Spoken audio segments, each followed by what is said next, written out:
Hello friends, मेरा नाम doctor Ashwathi Nair है। मैं नोवा IVF fertility south and clinic के रजौरी गार्डन सेंटर में पिछले 5.5 साल से कार्यरत हूँ। मेरा इस फील्ड ऑफ रिप्रोडक्टिव मेडिसिन या बांझपन की जो इलाज है उसके क्षेत्र में कुल 16 साल से मैं काम कर रही हूँ। और इन 16 सालों में मैंने कई ऐसे केसेस देखे हैं जो काफ़ी डिफ़िकल्ट भी रहे हैं और हमने भगवान की दया से उनमें प्रेगनेंसी हासिल करी है। आज ये जो हम वीडियो बना रहे हैं इसका तात्पर्य यही है कि कुछ कॉमन इश्यूज जो बांझपन से रिलेटेड है या इनफर्टिलिटी से रिलेटेड है वो हम उनके बारे में हम चर्चा करेंगे। तो एक ऐसा ही विषय है जो हम कहते हैं फाइब्रॉइड्स या रसौलियाँ, जो यूट्रस में रसौलियाँ होती है उनके बारे में। तो एक्चुअली ये रसौलियाँ होती क्या है? यूट्रस की अगर हम बात करें तो यूट्रस के 3 लेयर्स होते हैं।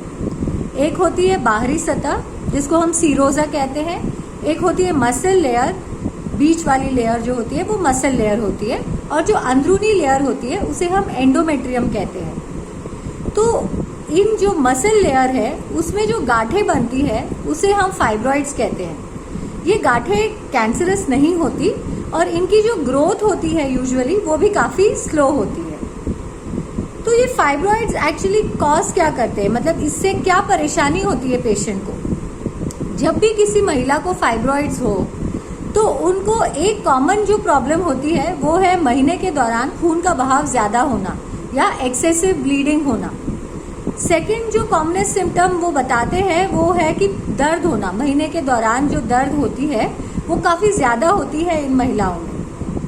तीसरी चीज़ है बांझपन। कई औरतें जिनके बच्चेदानी में फाइब्रॉइड्स होते हैं वो बांझपन का शिकार होते हैं। चौथी चीज़ है कि अगर ये फाइब्रॉइड्स आगे की तरफ है यूट्रस में तो कई बार ये यूरिनरी प्रॉब्लम्स भी कॉज कर सकते हैं, और काफ़ी बड़े फाइब्रॉइड्स पेट में गांठ की तरह प्रेजेंट कर सकते हैं और पेट में हमेशा एक दर्द सा बना रहता है इन मरीजों का।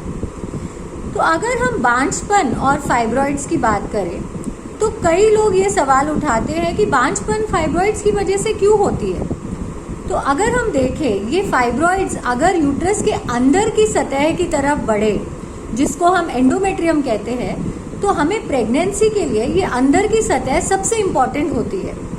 तो अगर भले फाइब्रॉइड्स छोटी हो बट अगर ये अंदर की सतह तक पहुंच रही है तो जो प्रेगनेंसी बनेगी उसे जो यूट्रस में चिपकना है वो इसी एंडोमेट्रियल लेयर में चिपकना होता है। तो ये जो चिपकने की प्रक्रिया है वो सही से नहीं हो पाती। वही कई सारे बड़े फाइब्रॉइड जो भले बाहर की तरफ हो वो यूट्रस की ब्लड सप्लाई को थोड़ा बहुत कम कर देती है, जिससे ये एम्ब्रियोज जो इम्प्लांट होते हैं उसे इम्प्लांटेशन के बाद सही से ब्लड सप्लाई मिलना पॉसिबल नहीं होता, और कई बार ये इम्प्लांट होने के बावजूद मिस कैरी कर जाते हैं।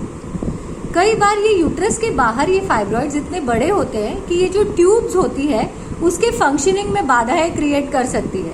सो ये कई कारणे हैं जिस वजह से बांझपन हो सकती है इन पेशेंट्स में जिनमें फाइब्रॉइड्स होती है।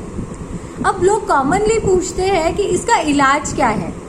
तो फाइब्रॉइड्स के लिए वैसे तो कई मेडिकल ट्रीटमेंट भी अवेलेबल है जो ओरल ड्रग्स, इंजेक्शंस के जरिए हम कर सकते हैं, बट ये बहुत ज़्यादा फाइब्रॉइड की साइज रिड्यूस करने में इफेक्टिव नहीं है।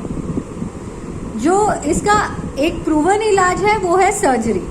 अब सर्जरी जो है वो हम या तो दूरबीन के द्वारा इन फाइब्रॉइड्स को निकाल सकते हैं या फिर हिस्ट्रोस्कोपी, मतलब नीचे के जरिए वजाइनली हम यूट्रस के अंदर एंटर करके जो फाइब्रॉइड्स अंदर की तरफ है उनको हम शेव ऑफ करके या छील के निकाल सकते हैं। ये फाइब्रॉइड्स का ट्रीटमेंट होता है। बट क्या ये ट्रीटमेंट करना हर औरत जिनको बांझपन है उनमें ज़रूरी है क्या? तो मैं आपको बताऊंगी नहीं, ये ज़रूरी नहीं है। जैसे मैंने बताया कि अगर ये फाइब्रॉइड्स यूट्रस के अंदरूनी लेयर को टच कर रही है या अंदरूनी लेयर की तरफ बढ़ रही है या उसके अंदर आ रही है तभी इनको रिमूव करने की ज़रूरत है।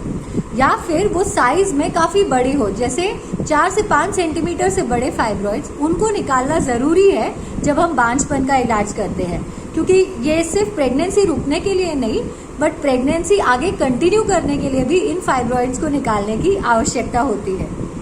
अभी दोस्तों मैं आपको बताऊं, ये वीडियो बनाने का आज मैंने इसीलिए सोचा क्योंकि जस्ट कल ही मेरे एक पेशेंट की अल्ट्रासाउंड हुई है वो अब 9 वीक्स प्रेग्नेंट है और उनके यूट्रस में 7 रसौलियाँ हैं और इन रसौलियों के साथ ही वो प्रेग्नेंट हो चुकी है।